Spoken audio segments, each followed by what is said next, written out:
A gente, como sociedade, considera, inclui pessoas com deficiência na moda e como fazedoras de moda e como consumidoras de moda. E aí eu queria trazer, na verdade, chamar essas 3 pessoas aqui com a gente para se apresentarem também, contarem um pouco sobre essa perspectiva. E antes disso eu vou fazer minha audiodescrição para quem está aqui nos acompanhando. Eu sou uma mulher branca de cabelos curtos, Chanel, com uma franja, tenho um olho verde e outro azul. E hoje eu estou vestindo uma blusa vermelha de renda com um brilho aqui na frente. E aí eu vou começar chamando aqui a pessoa que está do meu lado, também de vermelho, Sony. Quem é você na fila da moda?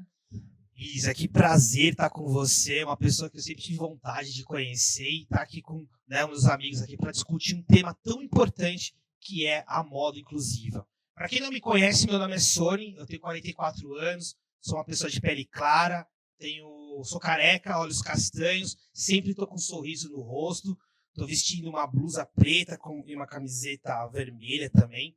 Hoje é sexta-feira, né? O vermelho combina muito com sexta-feira, na verdade. Não sabia disso, hein? Mas aprenda comigo também.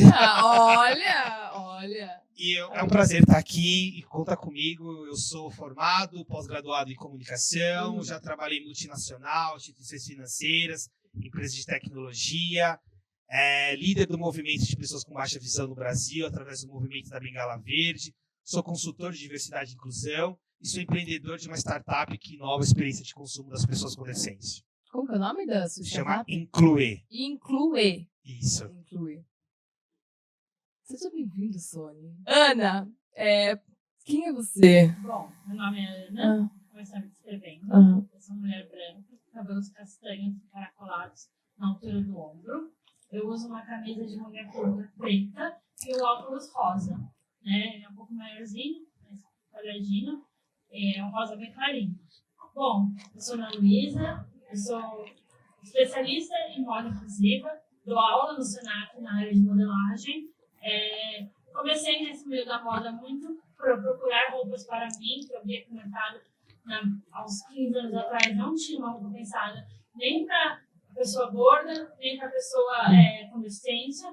Então, essa foi a minha busca pela moda, mas quando eu entrei nesse mercado, eu percebi que ele ainda era muito preconceituoso com a pessoa com deficiência, ele não empregava a pessoa com deficiência. Então, essa começou a minha luta ali, eu me formei depois em moda, e aí comecei a pesquisar sobre isso, né, para a área de pesquisa, e aí com isso fez com que eu conseguisse me tornar uma professora hoje. Então, foi muito nessa busca por essa identidade de moda, né, por essa questão de como a moda é muito importante para se comunicar, mas quando as pessoas não conseguem se comunicar com ela, o que acontece, né? Então, é muito disso que eu falo, né? E também na questão da modelagem, como a gente pode sensibilizar a modelagem para esses corpos, né? Então, um pouco da minha pesquisa nessa área. Seja bem-vinda, Ana. Muito bom conhecer você. Um prazer é o nosso. Eu vou seguir com a apresentação do nosso último convidado, que eu descobri que é virginiano, assim como eu, e tá louco para falar ou não está. Enlouquecido para falar. Bom, prazer, eu sou Rafael Silvério, tenho 33 para 34 anos, sou um homem de 1,80, um homem negro, de cabelos afro, uso brinco, tenho um brinco de cruz na minha orelha direita, uso óculos, um óculos de jabuti, avermelhado, e estou usando um moletom de tricô bege. Tenho uma formação em moda, sou formado pela Faculdade Santa Marcelina, tenho uma marca chamada Silvério, e a minha saga com diversidade começa após o assassinato de George Floyd, ali pelo 2020, em meio da pandemia, quando a gente formou um coletivo chamado VAMO, Vetor Afro-Indígena da Moda, que depois de um tempo da sua fundação foi responsável pela coautoria de um projeto chamado Projeto Sankofa, que levou 8 marcas racializadas para dentro da plataforma São Paulo Fashion Week durante um processo evolutivo de 18 meses. Então, acho que eu estou aqui para colaborar, para entender um pouquinho de como a gente fala dessa moda brasileira e também entender como a gente pode oportunizar essas pessoas que são minorizadas E quando a gente tem essas pessoas em cargos de liderança, o que acontece? Né? Acho que tem também um pouco dessa experiência de como essas minorias se conectam e de como a questão da diversidade transpassa questões que têm em comum ali algumas dores, sem higienizar e não olhar para as especificidades. Estou aqui à vontade, conheço a Ana de uma carreira docente que a gente colabora, então é ótimo. E bom conhecer a dupla de vermelho da sexta-feira também. Não sabia que vermelho era da sexta-feira, mas meu amigo Sony vai me ajudar. Quem sabe essa sexta-feira a gente ainda vai pra balada no final do dia. A gente esqueceu de passar o briefing pra eles. Pois é, gente. A gente não veio no briefing. Gente, obrigada aí pela apresentação. Eu quero aproveitar você, Silvério, que tem uma marca que trabalha com uma moda aí, pensando em grupos minorizados e em diferentes formas, entender um pouco sobre como você tem visto, acompanhado o processo da moda inclusiva aqui no Brasil, tanto quanto na sua experiência acadêmica, de pesquisa, e tanto na prática aí, trabalhando com essa plataforma da moda inclusiva. Ela me botou numa saia justa do lado da Ana, que é super especialista em modelagem, ela jogou essa pra mim. Mas vamos lá, vamos ver se eu mato essa no peito. Eu acredito que a gente precisa muito entender qual que é a funcionalidade de moda, né? A gente está vendo cada vez mais uma moda que ela é artificial no seguinte sentido dela ser extremamente feita para deixar só apenas a questão de enfeitar o corpo. Mas eu acho que às vezes ela perde a funcionalidade. Acho que se a gente tivesse roupas que fossem mais intuitivas e que elas conseguissem abranger mais gente, conversar com mais gente, pensada para várias ocasiões de uso, acho que a gente poderia ter uma expansão um pouco maior e uma evolução nas questões de diversidade mais rápidas. O que a gente está sentindo, e principalmente no mercado, é que as grandes fast fashions, hiper fast fashion, entenderam que ter uma grade expandida ou mais referenciais para outros corpos é uma demanda reprimida. E a expansão dessas hiper fast fashions acontece justamente dentro do aspecto da diversidade. Porque as pessoas que têm acesso à informação de moda, um produto com informação de moda, já têm onde consumir de vários preços, desde um preço mais acessível ao mercado de luxo. Acho que essa expansão acontece justamente da lacuna da diversidade. Então, apesar de todas as questões sustentáveis, de impactos ambientais e sociais, eu acho que o que a gente pode tirar de lição dessas hiper fast fashion é a demanda reprimida. O quanto essas empresas cresceram no último tempo, justamente pensando modelagens maiores, modelagens mais fáceis de adaptação, informação de moda com preço competitivo, tamanho de escala. Eu acho que tem ali uma habilidade que é importante, apesar do caso ser problemático, a gente conseguir extrair ali um óleo do que a gente pode aprender com esses caras e como é que a gente tem uma demanda reprimida no Brasil. Né? A gente sempre falou tem uma frase maravilhosa de uma amiga nossa, que é da Lari Henrice, que ela fala justamente que o poder da moda brasileira tem que mudar de mão. E eu concordo muito sobre isso. Né? Se a gente tem um criativo racializado, um criativo que vai olhar para uma deficiência ou que contém uma deficiência, ele está muito mais suscetível a olhar para outras minorias e essa informação é muito mais fácil de conseguir absorver e aplicar do que talvez alguém que está bastante distante dessa realidade, que não visibiliza, não consegue enxergar ou entender as necessidades de outros tipos de usuários. Perfeito. E aí eu queria até saber a sua perspectiva, Ana, de como que é o estágio atual que a gente está, sabe, desse desenvolvimento de moda inclusiva. Porque eu só vou dar um exemplo que é do meu mundo corporativo. Nós temos visto que tem vários programas e projetos de diversidade e inclusão que estão sendo interrompidos no mercado. E eu queria saber um pouco sobre como que está esse movimento na moda. Você que é aí uma acadêmica, já está acompanhando aí você e Silvério, esse mercado, como que está o estágio atual que você considera? Eu acredito, um pouco pegando o que ele está falando, o Silvério, a academia ela sempre foi muito aberta à inclusão e diversidade. As faculdades, elas têm nos últimos anos, cresceu muito esse desenvolvimento de pesquisa, de olhar para esses corpos. Né? A gente vê que melhorou, assim, o que era, melhorou. Eu acredito que a moda,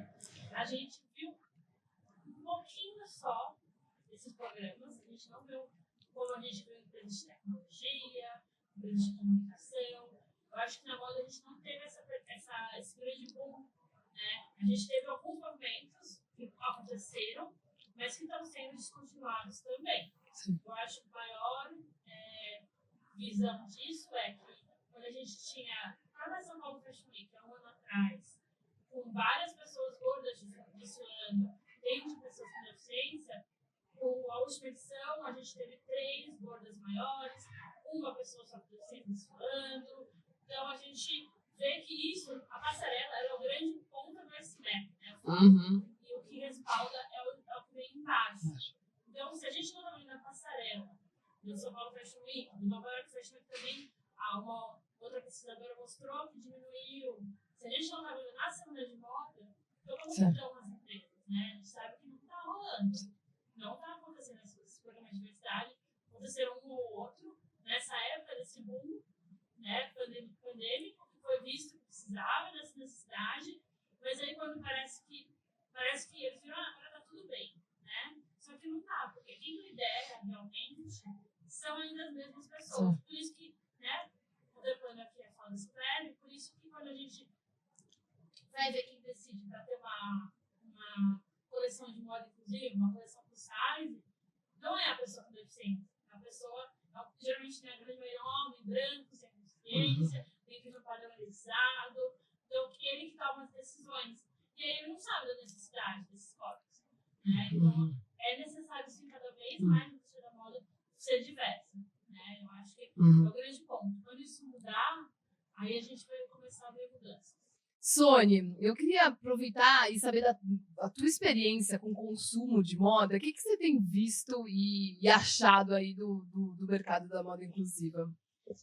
A minha opinião sobre a moda inclusiva é que, assim, eu ouvindo o Silvério, ouvindo a Ana Lu falando, eu acho que muitas das coisas ainda é muito conceito e pouco, de fato, um produto. Eu acho que ainda quando a gente fica muito no conceito, e o conceito ele é legal, ele traz a ideia, ele traz, às vezes, talvez, a consciência da importância, mas até quando que vai ficar nisso e vai realmente dar o próximo passo? Né? Então, eu acho que isso está acontecendo na moda, isso também está acontecendo muito nas empresas. E quando a gente fala da experiência, qual que foi a minha grande preocupação quando eu comecei realmente a entender a comunidade de pessoas com deficiência? Entender qual que era a necessidade de fato dessas pessoas. Por quê? Nós somos consumidores, certo? Concordo com isso? Sim. Mas se a gente consome, a gente compra, como que é essa compra? Como que a gente chega até a loja? Será que a experiência que a loja oferece lá para o cliente com deficiência realmente é uma experiência boa? E pelas pesquisas que eu fiz, né, que a gente fez com vários shoppings, várias lojas, né, e a gente entra também com a questão do supermercado, mas é o seguinte, que 99% de todas as lojas que nós fizemos pesquisas, 99% disseram para nós o seguinte: nós nunca fomos treinados para atender pessoas com deficiência. Nós estamos em 2024 e até hoje as marcas elas podem falar de moda diversa, inclusiva, mas elas nunca pensaram em preparar os atendentes delas para atender essas pessoas. E aí quando a gente vai lá e fala, mas por que isso? Mas a gente não se preocupa muito com a questão do treinamento, de atender melhor, porque essas pessoas vêm acompanhadas. Aí a pergunta é, nós vamos acompanhados das pessoas com deficiência, por quê? Nós não temos um bom atendimento. É um ciclo, né? É um ciclo, porque a partir do momento que eu souber que se eu chegar numa loja e for muito bem atendido, a primeira coisa que vai acontecer é que eu vou virar muito fiel a essa marca. Né? E tem uma pesquisa nos Estados Unidos e na Austrália que é muito interessante, que eles disseram que para cada pessoa com deficiência fidelizada na marca, essa pessoa ela consegue levar de 4 a 5 pessoas junto. Por quê? Porque se eu vou numa marca e compro, eu sou muito bem atendido, realmente está bem preparado para me atender, a minha família, os meus amigos vão querer comprar lá também. Então, nós estamos falando de uma coisa que é um conceito, que é uma tendência, mas também existe um mercado gigante esquecido pelas essas empresas, que elas não olharam para a questão de quanto que essas pessoas consomem. Né? E nós estamos aqui, sentados num estúdio, vestindo roupas lindas, maravilhosas, porque nós fomos na loja e compramos. Mas até quando elas vão olhar de fato para nós? E aí, como eu sei que, existem pessoas como a Ana Lúcia, o Vero que faz um trabalho incrível, você com a moda, né, especificamente com a moda, o que eu pensei? Eu quero preparar, né, tentar, porque é um grande desafio, tornar essas lojas, passar que elas possam oferecer uma experiência melhor. E online também, né, Sony? Online continua com muitas barreiras, online né? Fora online, né, cara? Eu acredito, não sei se com a inteligência artificial essas coisas vão melhorar, o atendimento online, mas, putz, comprar roupa online para nós que tem deficiência, cara, é um desafio tremendo, né? É aquela coisa assim, eu posso ganhar na Mega Sena, do dinheiro que for, ser o cara mais rico do mundo, mas, cara, na hora que eu precisar comprar alguma coisa na Shopee, ou na Shein, ou no Mercado Livre, cara, eu não consigo.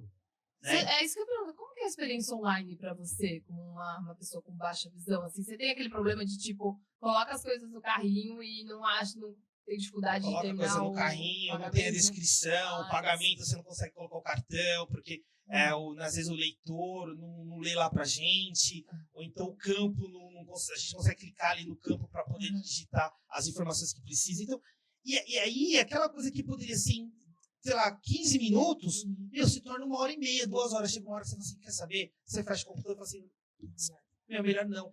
E aí, quando eu preciso comprar, eu prefiro pedir para alguém, porque o transtorno emocional de entrar num site para comprar uma roupa online é tão grande que, cara, te cansa de uma forma tão assim, tão forte, você fala assim, cara, na boa, compra essas camisetas aqui para mim, por favor. Você manda o link, a pessoa compra, você dá porque é melhor. Mas assim, até quando a gente tem que pedir favor? Chegou um momento, se a gente tem 2024 e eu acredito que esse século é o século das pessoas com deficiência, né? Porque a gente já teve a inclusão, né, de pessoas negras, do público LGBT, que é mais, mas chegou o momento das pessoas com deficiência. Só que eu acredito que as empresas precisam, de fato, começarem a olhar para nós, mas também, não vou nem deixar aqui, que as pessoas com deficiência também precisam começar a se envolver com os projetos. Porque senão, não adianta. Não adianta nós 4 aqui, fizemos uma ideia brilhante, né? Criou um projeto incrível, mas chega no final, as pessoas com deficiência não acabam engajando com a gente. Então, acho que isso é um alerta também. E, Sônia, você acabou falando um pouco do seu dia a dia, né? Como a moda, aí as barreiras para consumir. Eu queria ouvir também um pouco de Silvério, de Ana, um pouco do cotidiano das exclusões e dos processos aí que vocês, né, passam como corpos, né, minorizados também, para acessar a moda. Bom, eu acho que a questão do acesso à moda, para mim, sempre foi muito complicada, né? Eu sou uma pessoa gorda também, então eu sempre usei números maiores desde pequena. Desde que eu era pequena. E quando eu fui crescendo cada vez mais, não tinha essas peças. Ou quando tinha, era no fundo das lojas, né? Uma área ali bem escondidinha, tinha os tamanhos especiais, que eles chamavam. E era aquelas calças e roupinha de malha muito simples. Eu vejo que no dia a dia isso melhorou, mas a gente ainda tem essa barreira muito do online, né? A moda plus size ainda está no online. A moda inclusiva também ainda está muito no online. A maioria dos projetos que a gente vê, eles estão online, né? E será que o site é 100% acessível para a pessoa entrar ali e comprar, né? Então, eu acho que o dia a dia ainda ele é complicado. Por exemplo, eu acho que ambos os grupos, ir hoje num shopping para comprar uma roupa, ou você não acha, ou você tem barreiras na hora de provar. Então, eu acho que o dia a dia ainda é muito complicado, né? Tipo, se eu precisar hoje de uma calça e não consigo comprar online, por exemplo, talvez no shopping eu também não ache, né? E talvez eu vou ter que, sei lá, procurar mais. Ir numa loja que eu conheço que tenha. Só que assim, às vezes a loja não é do lado de casa, entendeu? É longe pra caramba. Então eu acho que esse dia a dia ainda ele é complexo, né? Você precisa para ambos os grupos, você precisa de tempo de consumo, para consumir. Para ir comprar, para achar, para provar, porque não vai ser... A gente sabe, né, que vai ter que precisar provar, vai precisar, às vezes, ajustar, quando a gente fala de alguns grupos, como pessoas com nanismo. Então, tem uma série de questões que complicam o dia a dia, né? A gente não pode simplesmente pensar, quero um vestidinho preto e ir lá e comprar, porque provavelmente vai ter várias barreiras ali que não vai fazer com que a gente compre ou não consiga comprar. Eu acho que o dia a dia ainda é bem complexo. Ônia, você falou uma palavra que me chamou muita atenção, que foi especial, né? Ainda somos, né, colocadas à moda ali, né, pensando em outros corpos além do, né, do padrão que se tem no mercado, ainda é colocado muito como especial, né? Sim. Mas trazendo aqui um ponto que eu achei importante a gente pensar, é que o Sony trouxe pra gente uma fala que justifica alguns dados, né? A McKinsey fez uma pesquisa ali no final de 2020, falando que ter um grupo diverso aumenta o seu faturamento em 30%.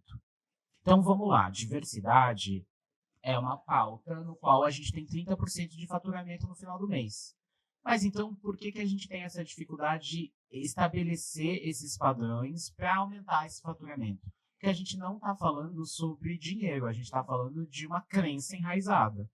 De que aí os minorizados são oprimidos, e aí se tem a crença que não há capacidade cognitiva de pessoas que estão fora desse padrão de exercerem papéis de liderança. Essa é a questão que acho que a gente tem que debater de forma unilateral, que qualquer pessoa fora do padrão, branco, hétero, cisgênero, está excluído de conseguir performar e ter acessos, de ter contatos, de ter oportunidades que essas pessoas têm mais facilidade de conquistar. Então, quando a gente fala do dia a dia, ao mesmo tempo é um assunto muito robusto nesse sentido, porque quando o Sony fala da dificuldade dele de compra de ir até a loja, de experimentar e tudo mais, e aí no final das contas acaba consumindo online, e aí o online também tem uma barreira que é uma barreira, tem todas essas questões, mas no final das contas ele também, de alguma forma, poupa essa pessoa de alguns constrangimentos que, pelo que eu ouvi dos meus colegas, parecem serem muito mais danosos do que solucionar, talvez, com uma pessoa que vai fazer a intersecção pela compra. Então, talvez isso também justifique esse aumento desse hiper fast fashion, né? Desse consumo online que se expandiu por essas máquinas de fazerem essa roupa que entendeu esse lugar da diversidade como uma possibilidade de levar informação de moda para pessoas que não conseguiam acesso a essa informação. Não defendo a questão, mas estou tentando entender o tamanho da dimensão da questão, né? Porque a gente tem o capacitismo digital, a gente tem o racismo digital, né? Então, não é que o cenário mudou porque agora está digital. As questões só foram levadas para outro ambiente e aí é um outro lugar, porque a gente não tem lei, a gente não tem nem como punir, né? Não tem como monitorar e não tem como punir essas questões todas. Então eu acho que a gente ainda está distante do ideal, que eu acho que é isso que a gente está tentando falar aqui, mas a gente também entende que os avanços aconteceram. A nossa grande percepção desde 2020 para cá, ligados a questões de raça, a gente entende que houve um esvaziamento da pauta. Então houve muitos modelos negras inseridos, muitos corpos inseridos dentro das semanas de moda, mas aí a gente não tem produção para dar conta daquilo, ou então esse é um tamanho que tem que ser feito sob medida. E a gente está falando de marcas que têm possibilidade de fazer isso acontecer. Ao mesmo tempo, a gente vê que a solução está nessa moda autoral, está nos pequenos criadores racializados, né? Micro e pequenas empresas que estão tendo essas iniciativas que ainda os grandes corporativistas têm uma dificuldade enorme de conseguir fazer esse movimento para atender o mercado. Ô, Silvia, você tocou num ponto que, assim, a minha percepção externa a gente viu, né, marcas grandes fazendo projetos bem pontuais, mas a verdade é que a moda, inclusive pensando em grupos minorizados, né, pessoas pretas, pessoas com deficiência, gordas, né, e outros grupos indígenas também, acabam sendo tocadas por marcas pequenas, né, bem nichadas. Queria ouvir um pouco de vocês, esse movimento que vocês têm visto e até também saber, às vezes, soluções, né, que vocês têm visto de marcas propostas, né, de marcas aí que vocês acompanham, né, projetos. Eu acho que a fala... Ana, quer falar? Eu vou falar só. Eu acredito que sim, é do pequeno, né? A gente tem um grande movimento da moda plus size, que é o Pop Plus, que ele incentiva pequenas empresas, né, que produzem para corpos gordos, de terem uma feira de vender. Eu acho que tá, sim, o poder tá no pequeno, né, desse pequeno. Só que também tem a moda inclusiva, né, pensando na pessoa com deficiência. A gente tem, no Brasil, a gente tem marcas pequenas que estão sobrevivendo, né, Mas eu acho que ainda é muito visto pela pessoa sem deficiência. Tá? Eu acho que ela não é produzida para pessoa com deficiência, não é feita parceria, talvez, também. Necessite dessa parceria. É uma ou outra que tem. Em relação à questão de grandes empresas, eu vejo que uma ou outra faz pontualmente. Né? Faz perto de um setembro verde, faz perto de uma data específica, faz uma campanha que às vezes não tem questões e tudo mais. Tá? Eu acho que é isso. Vou jogar a bola pro Sony de volta lá. Mas eu acho que a gente fala de intersecção, né?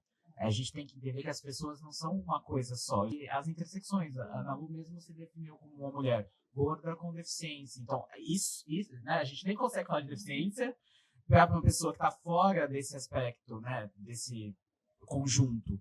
Então, as pessoas são pessoas gordas e elas são pessoas gordas. As pessoas pretas são pessoas pretas. Uma pessoa preta e gorda, meu Deus, é outra coisa. É muita coisa. Meu Deus do céu. Uma pessoa gorda, preta, gay. Entendeu? Mas a gente é essa pluralidade. O que eu quero jogar pro Sony a gente estava falando aqui fora do ar um pouquinho, antes da gente começar, justamente da experiência do Sony, de como essas pessoas, né, não conseguem se ver fora desse aspecto, né? Então, a Ana Lu falou um pouco, né, de como a moda é feita para essas pessoas sem a participação dela, mas a gente também tem a exclusão do ambiente social dessas pessoas, e aí uma baixa estima que acontece, que ninguém tem, às vezes nem todo mundo tem a sorte de ter pais ou uma família que vai dar esse suporte para ter esse respaldo emocional, né, para conseguir estar ali no ambiente público. Eu queria um pouco provocar o meu amigo de saber como é que é essa questão da gente ter esse estímulo voltado para a comunidade, como é que é esse engajamento da comunidade de pessoas de baixa visão, entendendo justamente as intersecções, né? Porque se a gente olha, quanto mais intersecção, mais a experiência fica mais difícil para essa pessoa, né? Então eu queria que você falasse um pouquinho de como é que você está se envolvendo nessa questão e como é que a gente, como é que isso vai pro varejo? Como é que o varejo está dando conta disso? Legal. Uma coisa interessante que eu costumo falar para as marcas é assim, vocês falam com as pessoas com deficiência? Os posts de vocês nas redes sociais, vocês marcam as pessoas com deficiência? Porque para a gente poder saber de tendência de moda, o que tem de novidade, a gente não chega essa informação para nós. Como que eu sei que é nova tendência para verão, praia agora? Não sei se é assim que fala.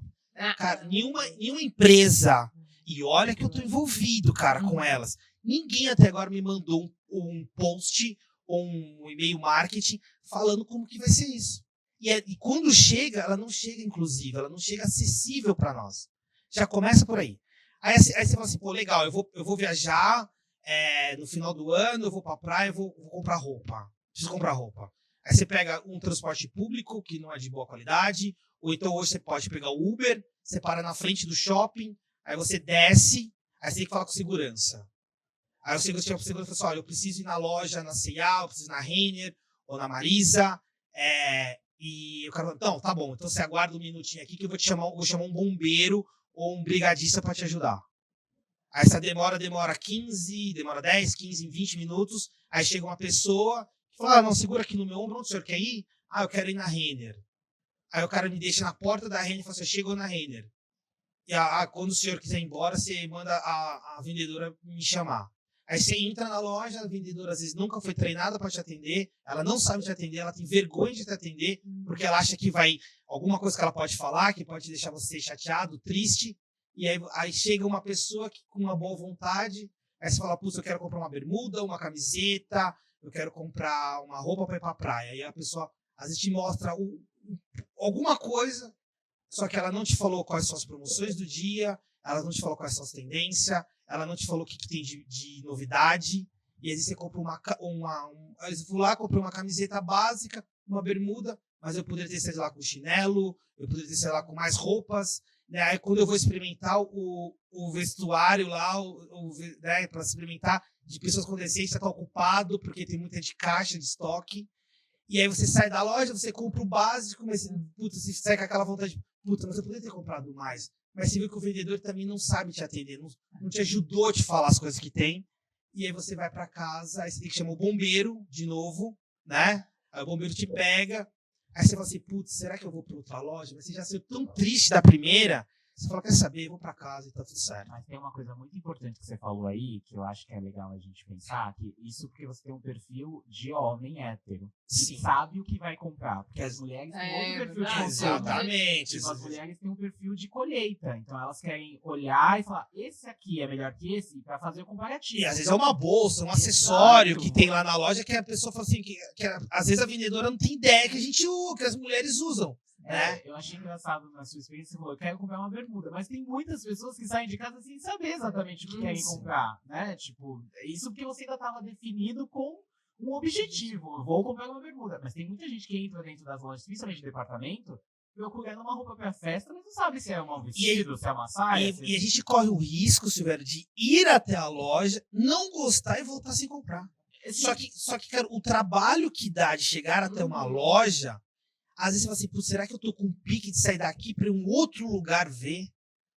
Então, porque às vezes a gente vai nesse shopping, cara, a gente precisa resolver o problema nesse shopping, nessa loja. Mas às vezes, cara, a experiência é péssima e você volta para casa e fala assim, putz, não resolvi o que eu precisava resolver. Mas aí também a gente coloca as pessoas com deficiência no lugar de compra por necessidade, não consumo de moda. Só funcionalidade, né?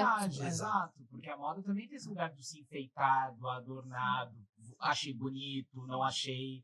Então, a gente já excluiu, a gente que eu digo, né? Pessoas, estilistas, designers, cabeças criativas, desse tipo de experiência de consumo de moda. Exatamente. Entende? Então a gente tá falando de uma compra por necessidade e não uma compra emocional. Do branding de marca, da sedução, do desejo, do aroma, do ai, fiquei emocionado, nossa, quero fazer um pouco parte dessa experiência. É a mesma coisa, às vezes as pessoas falam, mas então vamos colocar braille nas etiquetas. É legal, cara, é válido também.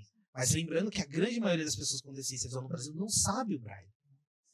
Né? Então é uma outra. É importante? Claro que é. Ajuda, sem dúvida. Vamos colocar QR Code. Beleza, o QR Code ele vai funcionar, mas principalmente quando eu tô com essa roupa dentro do meu guarda-roupa. Porque aí eu consigo apontar a câmera do meu celular e ele descrever para mim que roupa que é aquela. Mas na hora de realmente adquirir, saber que roupa que é legal para mim, que roupa que eu vou poder sair numa festa hoje, aniversário do Silvério, aniversário da Isa, e saber que eu tô moderno, que eu tô realmente, né, com uma roupa legal, uma tendência. Cara, essa informação não chega para nós. Eu fico um pouco emocionado ouvindo você falar, porque eu faço uma moda que ela é extremamente emocional. Se você não se emociona, você não compra. Sim. Então, assim, o quanto a gente precisa avançar nessa questão, porque para mim moda não é por uma necessidade. Porque a necessidade, a gente já tem esses grandes varejistas. Nós pequenos, né, temos a questão do objetivo muito mais alinhado com brand, com experiência. Então, se a gente não está colocando vocês como parte disso, essa experiência, vocês nem sabem do que a gente está falando. Tem uma lacuna gigantesca entre a experiência que a gente propaga e a recepção dessa informação que é emitida por nós. Né? Porque ela está completamente codificada. E aí a grande questão é como a gente descodifica. Eu acho que a grande dica que a gente deixa aqui para poder mudar isso é de fato tornar inclusive. Como a gente torna isso inclusive? Trazendo as pessoas com deficiência para participar. Trazendo as pessoas com deficiência para discutir isso. Trazer mais do que nunca, dar oportunidade para as pessoas com deficiência poderem falar o que elas querem. As marcas precisam ouvir as pessoas com deficiência. Né? A gente tem um lema, que acho que a Isa conhece, que é a Ana Lu também, que é nada sobre nós sem nós. Né? E esse lema estão querendo mudar. Tudo com nós, não, tudo sobre nós com nós. Não dá para pensar em inclusão de pessoas com deficiência se você não trouxer pessoas com deficiência junto no projeto. Total. Não faz sentido mais, cara. Não tem como pessoas que você falou, hétero, branca, cis, falar de pessoas com deficiência se não tiver pessoas com deficiência junto. E as marcas querem vender, né? É o principal foco da marca é vender. Tem vários treinamentos psicológicos para a máquina te dar respostas de que cor, né, aquilo, para aceitar aquela comunicação. E aí quando você vê que tá rolando, a comunicação não tá rolando para outras pessoas, aí você fala que a marca não tá vendendo. Tá. A marca não tá vendendo, né? Ela não tá deixando de vender. E o grande vontade da marca é vender. Então eu acho que falta entender esse processo de que somos consumidores também.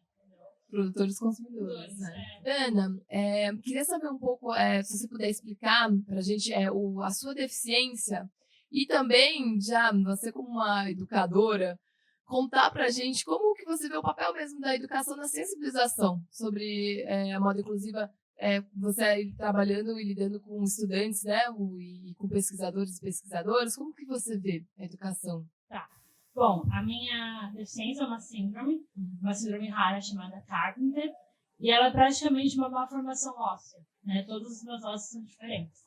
E eu nasci sem a moleira, então eu tive que fazer cirurgias muito grandes, muito pequenas, e aí as malformações que acontecem, elas acontecem nas mãos, então, né, eu tenho as minhas mãos mal formadas, então os dedos tortos, no pé e na perna, né? Eu tenho problema de artrose numa perna, joelho também. Então, são algumas questões ósseas, né, relacionadas a isso. E na questão da educação, eu acho que o pilar principal é falar, né? Os alunos não conhecem moda inclusiva, então eu acho que é a grande oportunidade de falar. E a gente tem, sim, essa questão de ter mais mídia, mas não é nas escolas, eu acho que é o lugar principal, né? Escolas, faculdades, porque é ali que a gente instiga o aluno a pensar. Porque senão a gente vai sempre cair naquele mesmo padrão de produção, né? A gente está cansado de ver como professor, acho que na época, né, que é aquele mesmo corpo, é aquela mesma questão da roupa, para um público específico, elitizado.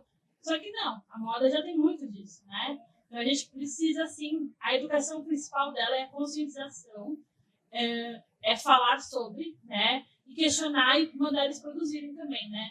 Não só falar. Eu acho que assim, a gente tem esse público, então o desafio agora é vamos fazer uma roupa para esse público. Porque se a gente ficar só na fala, na hora de exercer, tem muitas questões ali que a gente precisa experimentar, né? Eu acho que é o principal ali. Então, essa questão de produzir também é importante. O que eu falo, assim, eu tento plantar uma sementinha nos alunos, né? No modo da pesquisa, eu acho que a gente tem, sim, algumas pesquisas. Mas se hoje a gente entrar no Google e escrever moda inclusiva, principalmente que a moda inclusiva ela é voltada para o público com deficiência, hoje a gente englobou, sim, pessoas gordas, pessoas negras, mas ela nasceu com o movimento para pessoa com deficiência, a gente não vê estudos grandes, livros, né? A gente não vê pesquisas de mestrado, a gente até vê uma ou outra, mas ainda é muito com aquele olhar que a gente vê palavras como portadora, deficiente. Então, essa questão ainda precisa ser melhorada, né, mais apurada. E é aquela grande questão que a gente vai permear hoje, que precisa dessas pessoas com deficiência nesses ambientes. Para quê? Para a gente ter pesquisas mais aprofundadas, mais corretas, com termos corretos, com imagens corretas, né, com acessibilidade também, que eu acredito que a maioria não tem para uma leitura de tela, né? Então, toda essa questão também precisa estar envolvida na pesquisa. Acho que é um pouco disso. Assim. O que eu percebo que você fala é uma coisa que eu costumo dizer bastante nos treinamentos, que o mundo ele só vai ser realmente então, inclusivo a partir do momento que as pessoas, porque quando a gente fala de marca, por trás de uma marca existem pessoas que trabalham para elas. A partir do momento que elas entenderem que as pessoas quando eles precisam participar, né, aí talvez as coisas comecem a se tornar inclusivas, porque senão não fica inclusivo, não tem jeito. Você entende, Silvério e Isa, como que tudo, sem a participação das pessoas com deficiência, a coisa não vai andar, né? E aí o que as pessoas com deficiência mais querem? Se a gente perguntar para 10 pessoas com deficiência, o que vocês mais querem? O que mais faz falta para vocês? Cara, o que mais falta para nós, falando até representando uma comunidade, é oportunidade. É oportunidade para mostrar quem nós somos primeiro, a oportunidade de mostrar os nossos talentos, os nossos dons e nossas capacidades. A partir do momento que a gente tiver a oportunidade, eu acho que aí sim as coisas começam, né, a se tornarem inclusivas. Só existe inclusão com convivência. Se você não convive, você não é inclusivo. Cara, e é isso. Para a vida, para o relacionamento, para a marca, para o empreendedorismo, para onde for. Quero agradecer o pessoal que está nos acompanhando e deixar o convite para seguir e acompanhar o Dá Licença. Dá licença, dá licença, dá licença, dá licença.